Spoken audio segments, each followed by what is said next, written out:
Teror di Jalan Tamrin, Jakarta membuat pemerintah gerah. Presiden Joko Widodo memutuskan untuk merevisi Undang-Undang tentang Pemberantasan Tindak Pidana Terorisme. Draft yang sudah lama dirancang Badan Nasional Penanggulangan Terorisme itu segera dibahas di parlemen. Momok ISIS di tanah air memicu gerak cepat pemerintah. Pemirsa, inilah Expose revisi penangkal teroris.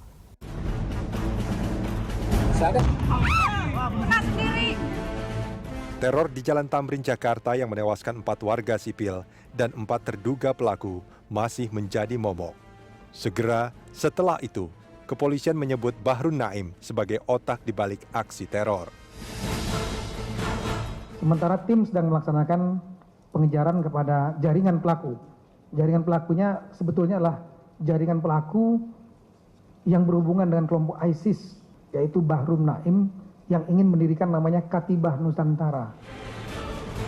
Kepolisian kemudian memburu dan menangkap sejumlah orang yang diduga terkait jaringan Bahrun Naim. Dari sejumlah lokasi itu, polisi menangkap 12 orang. Namun hanya 6 orang yang ditetapkan sebagai tersangka. Mereka terkait jaringan salah satu pelaku bom bunuh diri di Jalan Tamrin, Jakarta. Teror di Jalan Tamrin serta-merta menghidupkan kembali wacana lama, yakni merevisi Undang-Undang Nomor 15 Tahun 2003 tentang Pemberantasan Tindak Pidana Terorisme. Kita menyarankan adanya revisi terhadap Undang-Undang Anti Teror, karena Undang-Undang ini selama ini banyak yang tidak menjangkau hal-hal yang terkait dengan terorisme dalam proses persiapannya. Seperti contoh misalnya ada pelatihan militer yang kita tahu, kemudian tidak ada pidana di sana, tidak ada senjata, tidak ada bahan peledak, termasuk juga terkait dengan orang-orang yang sudah bergabung dengan ISIS manakala kembali ke Indonesia, termasuk juga orang yang dipulangkan dari Turki yang mau bergabung dengan ISIS. Kita lakukan pemeriksaan, tetapi kalau tidak kita temukan tindak pidana yang dilakukan, tidak bisa kita proses secara hukum.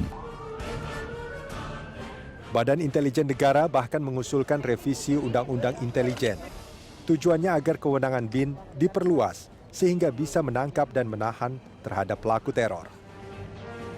Jika kita ingin penanganan terorisme di Indonesia itu lebih memberikan rasa aman, ya, perlu perbaikan di dalam Undang-Undang Nomor 15 Tahun 2003 tentang penanganan terorisme. Ya, itu perlu perbaikan, perlu revisi. Ya, di mana BIN seperti juga intelijen di negara-negara yang saya sebut tadi diberikan kewenangan yang lebih, yaitu untuk boleh menangkap dan menahan, ya, dalam penggunaan kewenangan ini.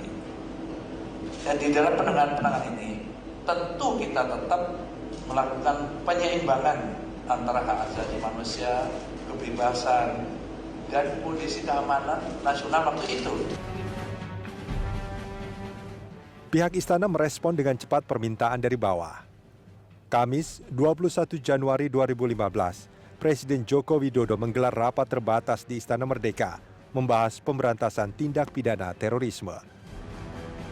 3 wacana mengemuka, yakni menerbitkan Perpu Terorisme, revisi Undang-Undang tentang Terorisme, dan satu lagi, membuat undang-undang baru tentang pencegahan terorisme. Yang pertama, yang berkaitan dengan ancaman terorisme. Baru saja terjadi ledakan dan serangan bersenjata di Jalan Tamrin, Jakarta. Dan alhamdulillah, tindakan cepat dari aparat keamanan dapat mengatasi aksi teror itu dengan cepat. Dalam hitungan jam, pelaku teror dapat dilumpuhkan oleh aparat keamanan. Desakan revisi undang-undang tentang terorisme selalu ramai tiap muncul aksi teror di tanah air. Namun wacana itu lenyap seiring dengan hilangnya aksi teror. Kini pemerintah memutuskan revisi undang-undang tentang terorisme menyusul maraknya wabah ISIS alias Negara Islam Irak Suriah di seluruh dunia. Wabah ISIS bahkan menjangkiti ratusan warga Indonesia. Tak ada data pasti, namun aparat keamanan meyakini sedikitnya 500 warga Indonesia bergabung dengan ISIS di Suriah. Sekitar 100 orang kembali ke tanah air dan dikhawatirkan menghidupkan sel-sel radikal ISIS. Situs-situs kelompok radikal yang mendukung ISIS muncul di Indonesia. Propaganda ISIS juga ramai di dunia maya.